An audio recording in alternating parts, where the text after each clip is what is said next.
there are 220 million Muslims living in India. This is about 220, 222. It is about 16 to 18% of population. 16 to 18% of population. And now for the last 10 years or so, these 16% of population, the Muslims, they are somehow being pushed into the category of second-class citizens. Somehow things are changing. India, which became independent in 1947, from the very beginning, claimed to be a secular state, contrary to Pakistan, which declared from the very beginning that it is an Islamic state. It was founded, it was built with the DNA of Islam, not India. India was always saying we are secular. Of course, secularism in Asia is different than secularism in Europe. Secularism in Europe means separation of state, sacrum and profanum, separation of state and creed, religion. But in India, secularism means equal treatment of all faiths, of all religions, and somehow managing the relations among these creeds, the religions. So there is a big difference. One may say, so what happened? What happened suddenly after 70 years of independence? The Muslims are being quite clearly and openly told, now you stay in your place, you are not in the first row. You stay in you must understand where is your place. It is somewhere there at the back. Nothing will happen to you, but you just move back. Oh, this is a completely new thing. So why did this happen? It did not happen suddenly. It did not happen suddenly. There was a party, the BJP, Bharatiya Janata Party, and suddenly things have changed. Nothing happened suddenly, especially in India. Nothing happened suddenly. So I just will make a small introduction from where all these ideas came. They came from Europe. The Westminster democracy is defined as the rule of democratically elected majority over minority. Okay, that is fine. Now the question arises, what criterion one takes to define what is majority, who is the majority? And the idea was that it is a political program, that the competition will be on political programs. And the political program which will get most or majority of the votes at the ballot box, now that party will get the mandate to rule. So the competition was meant within the Westminster democracy which we have to compete on programs, on merit, on reason, to compete on merit and vision. But quite soon, and the political actors in Europe and also in Asia, in South Asia also, they have learned that reason-based programs in politics may be successfully replaced by raising emotions to mobilize the masses to vote for them. In other words, you don't present a program based on reason, but raise emotions. That's what instrument can be used to raise emotions? Well, language, ethnicity, and of course, last but not least, religion. Religion can be used to mobilize the masses to vote for a particular party. So that is what was happening. That is how Pakistan became a separate state, based on religion. We are Muslims. We should have a separate state. We should have in India, as I said, this was not the case. So this idea of clear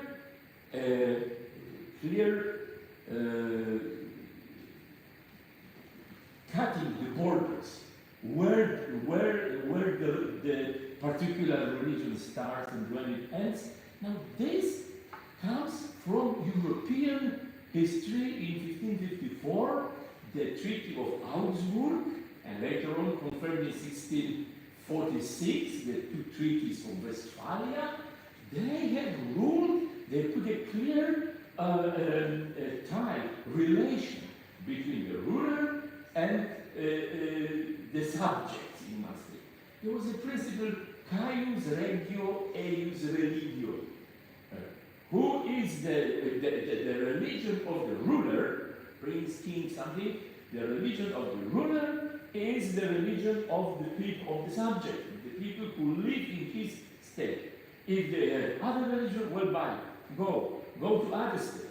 There was caius regio, eius religio. Of course, it started with the Protestant movement and Martin Luther in 1570, etc. The Protestants, the Catholics, and all these things. But that was the beginning. Nation and nationalism are European inventions. These are European inventions which were found very useful by the new elites in South Asia. To tell the people you are a nation, well, that's a good idea. We must tell them they are separated. You vote for us. Now, how to mobilize them? Religion appeared to be very useful. As I said, that's how Pakistan came to exist. But not in India. Apparently not in India. What the BJP party is ruling now for 10 years in India is saying that we are now building the real India. We are building the real India, how it was before the Europeans and earlier. Only now we are coming back and taking the old traditions to be alive again. No, absolutely not. They are doing totally opposite thing. Before Europeans, before introduction of the invention of nationality and religion, India was the land, was the space of Dharma. Now Dharma has got a number of definitions. But I would like to refer to the paper which was presented yesterday by Professor Akar, who said, well, the way of sun worshipping God is to laugh. The way of, the field of worshipping God is to give food, give grain or something. So this is Dharma. There is a certain order, cosmological order, and every component has got its place. With reference to the people and individuals, one should follow his own way towards the sacred, towards God. In other words, Dharma in terms of religion, the term came later, was introduced by Europe. Because Europeans must have things very definitely stated. 1, 2, 3, 4, if this is this, starts here, ends here, starts here, ends here. But the nation. Dharma was not like this. It was a space of different ways, schools of worshipping deity. Also in Islam, there was a number of Sufi schools. There was a number of small communities which were not asking themselves, well, let's see how the people in other time believe. What is their faith? We should change them that they have the faith as we have. So that was not the case. It was only the Europeans when they came, they wanted to get some idea what is India, because India is chaotic. India is, but it moves forward. So, in order to understand what they are dealing with, the British Europeans, they've introduced the census, spis ludności. And one of the questions was religion. And you cannot write, well, actually I am the Sufi school of this and that. No. You say Hindu, Islam, Buddhist, Christian. So the dense spirituality of India was transformed, was intended to be transformed into ideology. The religion became ideology. In the harmonic order, religion was a dense spirituality. So now when BJP says we are coming back to what India was earlier, no, on the contrary, they are following exactly into the steps of the British to define clearly, we are Hindus, we are majority. So they are taking the religion as the criterion to establish who is majority and who is minority. But minority, the Muslims were always a minority in India. But they were ruling India for 600 years. They were always a minority in India.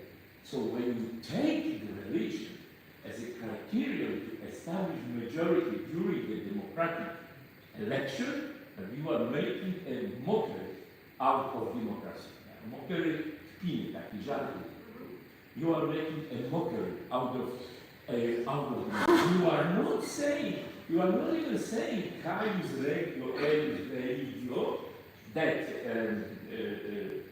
statement from 16th and 17th century, but what in fact the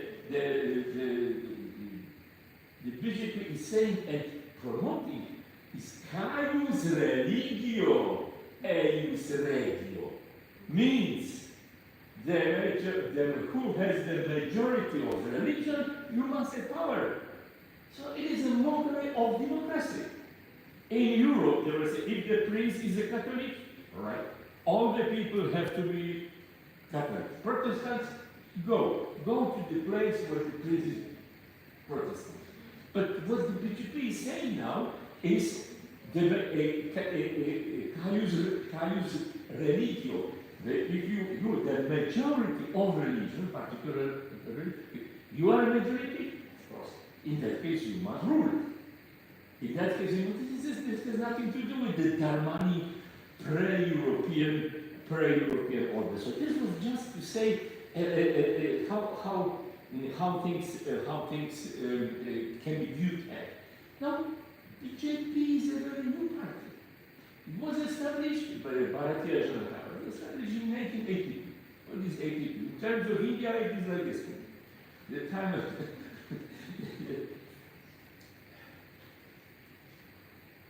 why did the independent India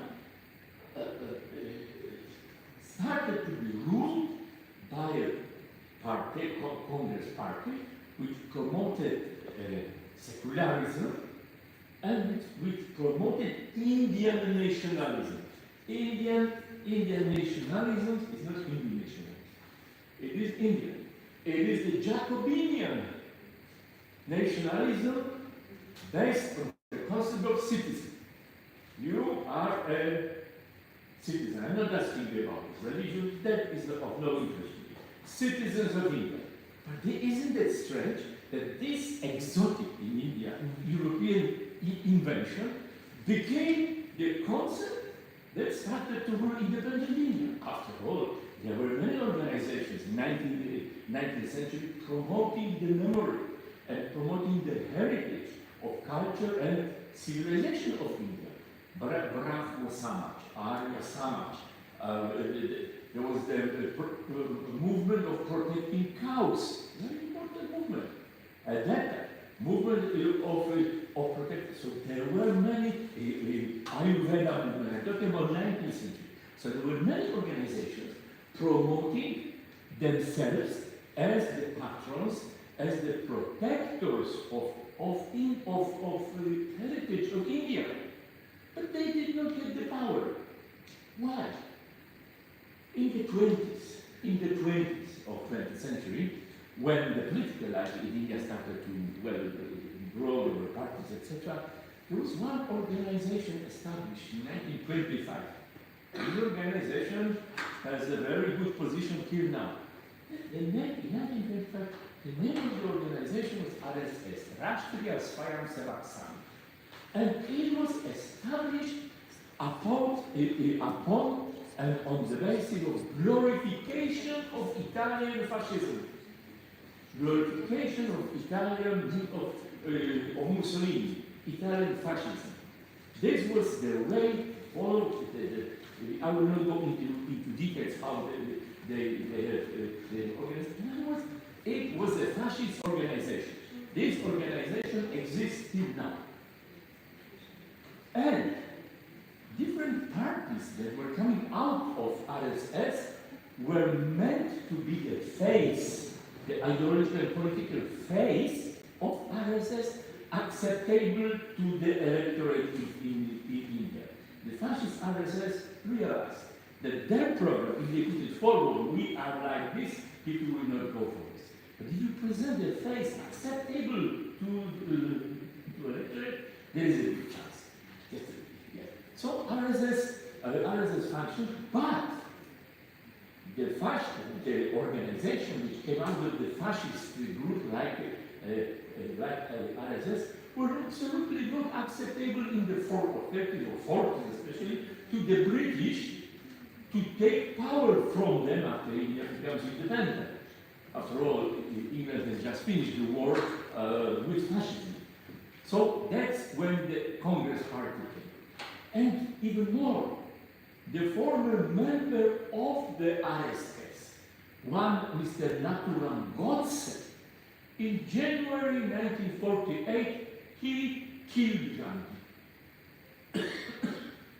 The member of RSS, Naturam Godse, shot Gandhi dead. End of the text, it was and Gandhi was accepted as an authority, as a personality, practically to everyone in India. So the party, the organization whose ideology contributed to the killing of Gandhi could not have any hope of winning the hearts or winning the votes of people in India. So for some time, these nationalist religious parties, RSS, and they stay in a kind of shadow, To make a long story short, I don't want to go too deeply into this. In the meantime, the opposition, the national religious parties, they came to power in free elections in India in 1977, only for 2 years. And then Congress again was ruling. Then I will just mention this one. Then in 1985, 2 years after the establishment of Bharatiya Janata Party. Bharatiya Janata Party was founded in 1982. In the election 1984, they got 4 places in the parliament. Four MPs, members of the parliament, from BJP were in the Lok Sabha. Lok Sabha is the lower chamber. 4, nothing. The Indian parliament has 543 members. 543 members. In 1984, there were 4 from BJP, the present ruling for 10 years. In 1985, there was a case. One thing happened which I have no time to go into detail. I can write it down, or maybe you can. It is the so-called Shah Bano case. Shah Bano case. It was a legal case. It was a legal case of one widow, of one Muslim widow, not widow, a lady who was divorced by her husband, and she was not happy with the money he was giving her. So she went not to the Muslim court, but she went to the civil court of India, which was against the practice in India. Anyway, I cannot spend too much time on this, but please see the Shah Bano case. Within the proceedings of the Shah Bano case, BJP, they raised the slogan, "We are Hindus are in danger." we are in danger. The government is appeasing the Muslims. The government is a traitor of the majority of us. Majority of us are Hindus. And the government is changing the law of this secular Bharat, India, so as to favor and appease the Muslims. We cannot agree to this. So there were protests, there were yatras, means the organized campaigns of the two leaders. And the two leaders, the main leader that one may remember as far as BJP is Lal Krishna Advani, genius, political genius, and Atal Bihari Vajpayee, became the prime minister. In 1998, the BJP won the election. So this BJP, which started in 1984 from 4 members of the parliament, that went through the Shahbano case, and very important, made a big political case of the existence of one Babri Masjid. That is the Mosque of Babar. The Mosque of Babar in Ayodhya. Ayodhya is considered by the Hindus as the place of birth of God Rama. Whoever, maybe you have heard about Ramayana, when you read Ramayana, so Ram is a hero, he's one of the gods, etc., etc. So the Hindus were saying that on the blessed and holy place where our God was born in Ayodhya, the Muslims in 1528 were constructed the mosque. In December 1992, this mosque was demolished completely. Demolished with no brick was left. So these events, this raising of emotions against what is very important if you want to create nationalism, you must give the people enemy. Enemy is a very good idea. So he said, this is your, and BJP, but they were political geniuses, really. And they said, yes, we represent the true Bharat, India. We represent the true India, which was earlier. Now we are going to liberate the holy place where our God Ram was born, and we are not going to follow the law like the Shahbano case, where the Muslims will be favored. We stand for our religion, and moreover, we stand for our way of life. Now, this should never be underestimated, the importance of way of life. Way of life. And this, in India, in Hindu, the Hindus call it Hindutva. Hindutva is not a religion. Religion is part of it, but Hindutva is a way of life. Is a way of life, and one of the founders of that concept, Vinayak Damodar Savarkar, in 1922 has written a small book. Who is a Hindu? Who is a Hindu? But in this book he doesn't say who is a Hindu. The answer is, I am a Hindu, and I like it. That's it. That is a very good answer. And I don't need to make explanations. I'm a Hindu because I eat this, because I wear this dress, because that and that. No. I am a Hindu. I like it. I like my way of life. And others, Savarkar, where other political parties have failed to deal with the caste system. In India, the caste system is very well. This is the only religion, practically, where it is officially stated that the people are not equal. People are not equal in the face of God. So the other political parties, Mahasabha, etc., in India, they could never become mass parties because they could not deal with this problem of caste. The lower caste is that probably is a part of Brahmins. So what Savarkar said, the caste, okay, it is written in the Vedas, hymn number 12, that the Brahmins came out of head of Brahma. The Kshatriyas from hands here. and the Shudras or the Vaishyas, lower part, the Shudras from that may be so. But whether someone is coming from head or from chest or arms or legs or feet or what, our blood is the same. Building a connection, building a community upon blood. Our blood is common. We are the same blood. Okay, my idea was just to give the background that nothing, what is happening now, it is nothing sudden. It did not happen, it did not happen suddenly. Now this Dharma, as I said, it was spirituality or Dharmanic concepts were substituted by Europeans by religion as ideology, as ideology. Now, what happened in this 2000, from 2014 to 2024?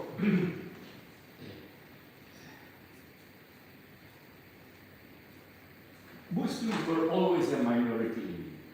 They were always a minority. So why in the Indian press, even earlier, when I lived in India, and I had many years in India, I worked there, always in the newspaper, when they was talking about Muslims, that word did not appear. It was always a term minority community. Why you don't say Muslims only minority community? Anyway, so that was also an important thing was that in the 90s and yet at the beginning of the 21st century, the power of Congress Party, that was the main political actor, that power of this party faded away. They became weaker and weaker. But there is no vacuum in politics. If someone is getting weaker, then someone will get stronger. And this BJP, they were getting stronger and stronger. Please remember, in 2002, Narendra Modi was still the chief minister, which is like a chief minister of the state of Gujarat, which is part of India, province, should say. He was the chief minister. In this 2002, there was a case. In Godra, one small railway station, Godra, where there was an incident with some pilgrims coming from Ayodhya, and apparently they said they were attacked by Muslims. And anyway, in Godra, 2002, more than 2,000 Muslims were killed. And everyone was saying that, okay, Narendra Modi did not participate in this, but that he withheld. He held the police action for 2 days. So thanks to that, such a thing could at that time, Narendra Modi was on the list of people who cannot get the US visa. He was listed as a person who will not be allowed to come into the United States. But at that time, when he was the chief minister of Gujarat, I met him twice. I talked to him and said, you cannot say anything about him when you talk to him for a short time. Anyway, the Muslims slowly were put into the position of into inferior position. They were accused of killing cows. Very important thing. When I was in India some years ago, every day I'm traveling. The first time, some years ago, they said, we now have in India an organization called Cow Klux Klan. Cow Klux Klan. These were the people who were they were waiting, the vigilante were waiting for cars or trucks were transporting cows, or places where cows were slaughtered. And these people were lynched, they were killed.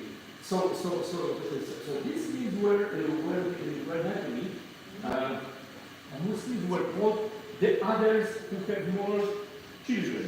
Muslims are infiltrators. These are words of the Prime Minister during the campaign. They are infiltrators. They are loyal to someone else. They are just here, they are infiltrating us. They will have more and more children, and suddenly there will be more of them than us. So these are the words also from the election campaign in 2024. This year. In June there were the election in India the last 3 months.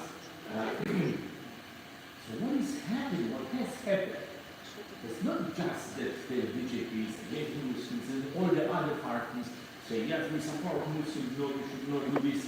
There is a sort of bulldozer policy. They're saying, well, the road has to go this way, we have to destroy this Muslim. And these are things that are happening in so many cases.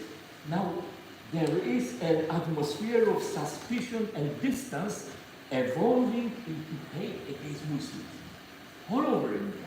My friends whom I know, they are worried. They are worried about such atmosphere.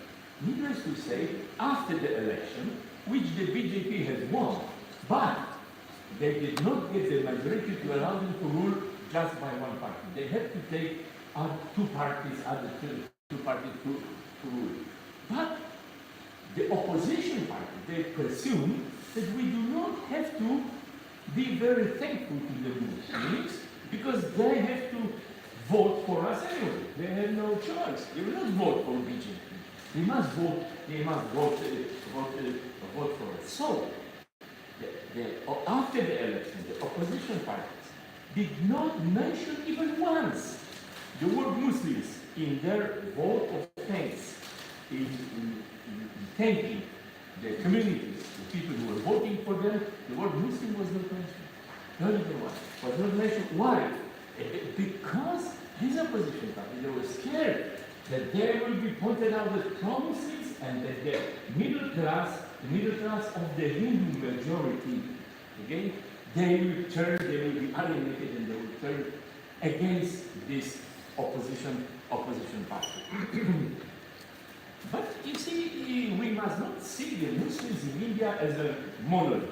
That all the Muslims are united, there is one, there is no All India Muslim party. They don't have a party.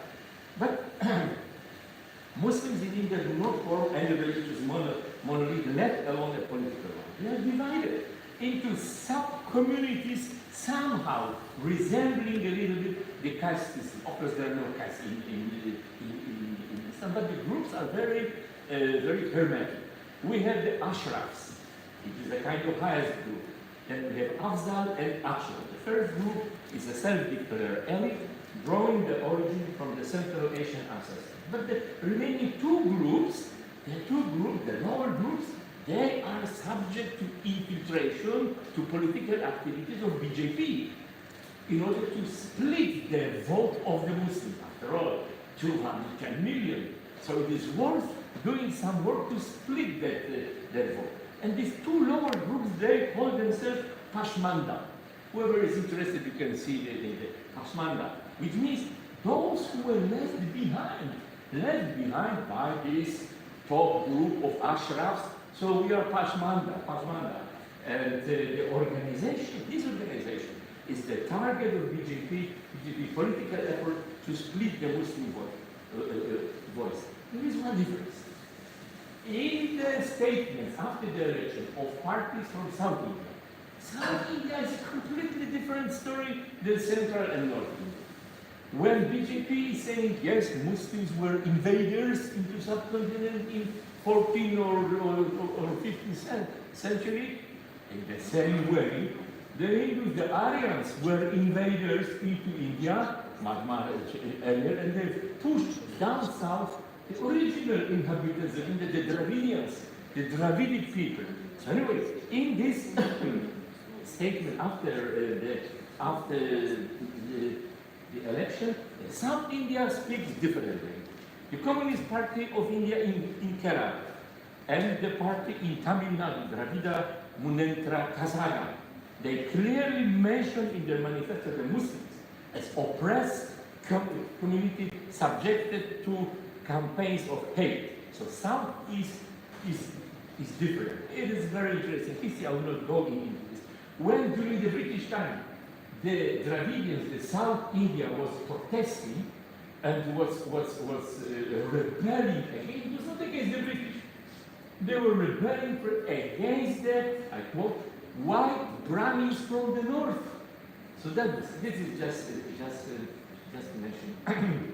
Now, what should the Muslims do? There was one case just when the members of the parliament were taking the oath on the Indian constitution, one of the Muslim members, and there are 24 Muslim members, 4% in the 543 members parliament, against 17 to 18% of population. So there is a total under representation. So what should the Muslims do? Now see this case. One of these Muslim MPs, members of parliament, who was taking the oath, at the end he said, "Long live free Palestine." Well, that's all right. That is an opinion. But my question is this the right moment that you mentioned this? You are in parliament, you just get your place, and now you take an oath of the Indian constitution, and suddenly you are saying long live. That's good. That's okay. All of us will vote. But this is not the place. This was not the moment to do it. Because this will be taken, and it was taken, by the BJP. See, these people are loyal to someone else. They are loyal to someone else. He takes an oath on the Indian constitution, but he's talking about some other Muslims. So people, the Muslims, I don't think they should do this. Now, what scenario? What will happen in the future? Someone may say, yes, probably the Prime Minister Modi must hate the Muslims. No, he does not hate them at all. At all. Hate is not the worst thing that you may meet in political life. The worst thing is, and that is what is happening, and here is a good comparison with Palestine, is dehumanization. You don't hate. In fact, in the Israeli army, we have been taught, there are lessons how not to hate. Hate is an emotion. Hate is if you hate, so you cannot hate other entities than men. Rather, you hate men for something. So certainly, you considering human being worth of your emotion. He or she is worth of your emotional state. No. The thing is to dehumanize the enemy. It's not human. It's what the Germans were doing against the Jews during the Holocaust time. In the 30s, they were dehumanizing them. They are like rats, insects. So dehumanizing, if you do this, then you don't consider a man as a human being. So that is the point. It's not hate. He does not hate the Muslim. He's a dehumanizing, infiltrator. They're going to attack that man, maybe like somewhere over here, they're going to spread diseases, etc., etc. Now, what should the Muslims do then? If you have this kind of religio, is a mockery of parliamentary democracy. And I can tell you, be sure, the whole world will turn blind eye to what is happening to Muslims. Nobody will do anything. Why? Because India can do anything. Because India is not China. But they think, I could develop into a longer elaboration than the lecture, but let's just leave it as that. If you compare what sanctions and what are being put upon China and India, and what does India do and China do, then nothing happens to India. And nothing will happen to India because India is not China. Okay. Muslim Indians should emphasize their belonging to the South Asian cultural circle. They should emphasize, give the names of so many Muslims who are fighting for independence. And the name is huge. Why they are not promoting this? They should not do things like in the parliament's spectacular expression of affection towards other people. What is wrong with yeah, he can say this when he will speak in the parliament, but not during the oath on Indian constitution. So in the same manner as Indonesia promotes the Nusantara Islam, and in the same manner as we in Central and Eastern and South Europe promote Europeanism. In other words, European Islam, which is here for 600 years, not the Islam of guests who are coming 10, 20, 40 years from Asia. This is Islam in Europe, but it is not European Islam. That is not European. You see, maybe this is not exactly about this subject, but let me. I had some lecture last year in Bombay. Last year in Bombay. About some, but as usually the questions were about something else.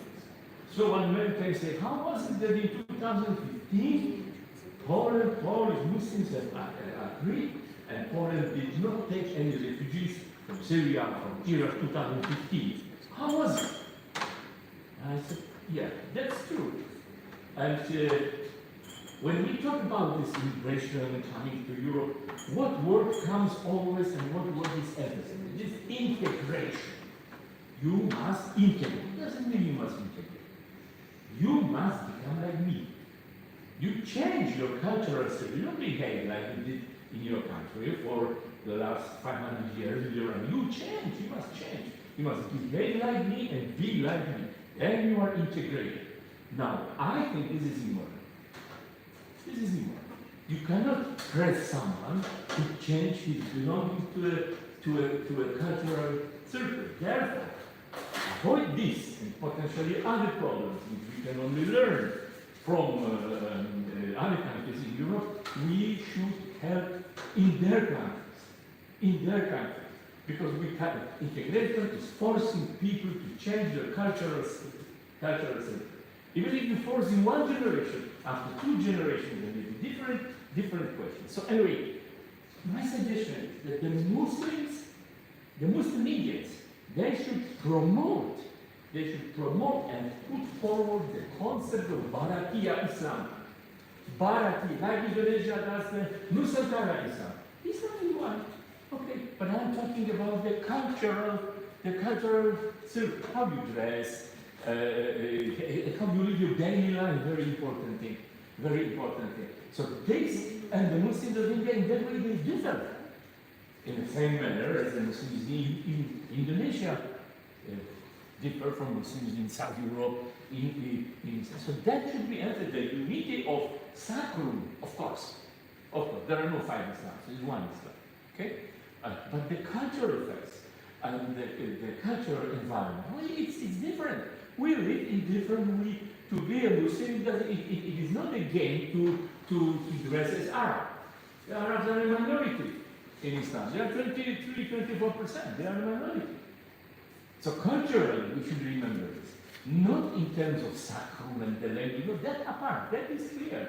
But in terms of way of life and daily relations between men and women, very important thing.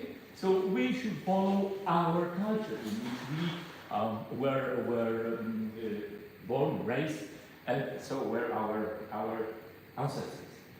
So by emphasizing the importance of cultural local features, which together with the loyalty to Islam and the loyalty to the state, that is the feature of European Muslim. Loyal to Islam, loyal to my state, So the Indians should emphasize this, And then the Muslim Indians should present clearly their positions as Indians and Muslims. At the end, I would like to thank the organizers very much for inviting me and for taking care of me. I'm very sorry if I caused any trouble because of my little medical problems. Sorry for all these, and thank you very much for all the to all the guests and friends from Ukraine and from Poland. Yes. Thank you so much. I enjoyed it very much. Being this paper, and especially being in your company. So thank you very much. Thank you, Mark. So of course. Dziękuję bardzo, Marku. Przepraszam, że po angielsku mówiłem, ale ja ani po rosyjsku bym nie powiedział, a po polsku, no co po polsku? To ukraińskiego nie znam. Російського слова, так що це Марку, на що ви натикаєте? Що польська мова не є мовою Академії науки, да? По-польську не можна, або по-українську. Я жартую. Especially to the young people, you learn English. If you know English, well, everything is open. In the conferences or meetings where you go to Europe or any other place, you will only speak English. Окей. Питання маємо? Є питання? Є питання. Так. Прошу. А є, пан Mariusz. Так як це англійською мовою, я буду говорити англійською мовою, щоб якась система. It's possible now to elect a Muslim president of India like it was earlier. And how it will be the future of Muslim regions of India, like Kashmir, like part of Kerala, like Hyderabad. Because it was very interesting for me really as a scientist. That's part about the different situation in southern India. Yes. Because especially in Kerala, I've listened a lot, small things about this, but it wasn't such deep knowledge like we presented. So it's possible to elect a Muslim president. And what will be the situation in Muslim regions of India, like Hyderabad, Kashmir, or part of Kerala? And the third question is, it's possible to build Muslim political force. Yes. Yes, and as I said, there is no all pan-Indian political Muslim party.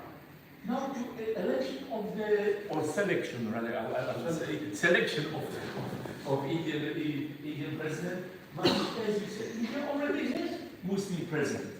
The power of president is symbolic, it is decorated. So I would say that at a certain point, yes, even BJP may be inclined to make a puppet Muslim president. Yes, even you may say, okay, you want a president, okay, have a president. He has no power. He has no power. So I could foresee this. In this election, BJP had to take two partners, two local parties. One of these parties from the south, that is from Telangana, which was later Hyderabad, Andhra Pradesh. So they do not have such a free hand in politics as they had in the previous term, where they were ruling without any allies. So this I could see that they can agree that you are calling us anti-Muslims. Okay, we'll have the Muslim president. Okay, a Muslim president. And the South is different. Yes, I do not see any particular changes that may happen in Hyderabad. The glory of Hyderabad and the Nizam of Hyderabad and everything it was a Muslim. If you look at the map of India, till June 1948, you will see India, and in the heart of India, a separate state. It is as if there was a big hole in India, that was the state of Hyderabad. We joined only India, well, it did not join.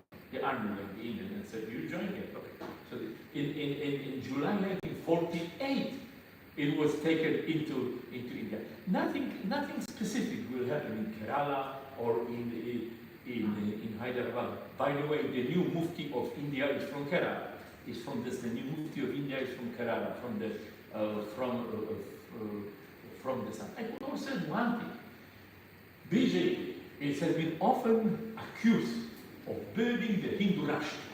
The Hindu Rashtra was the idea of RSS. Hindu Rashtra means the religion, Hindu state. Religijne państwo Hindu, not Indian, Hindu, religijne państwo. Building Hindu Rashtra. They say, oh, we are not building Hindu Rashtra, not at all. But I'll give you one example. Unbelievable. Imagine this happening in Ukraine or in Poland. 22nd January, 2024, half a year ago. There was a grand opening of this Ram temple. What I was saying, in the place where the masjid, the mosque of Babar was, so that was the one huge temple, big, being built for many years. That was a big religious ceremony. one of the biggest that probably in India ever took place.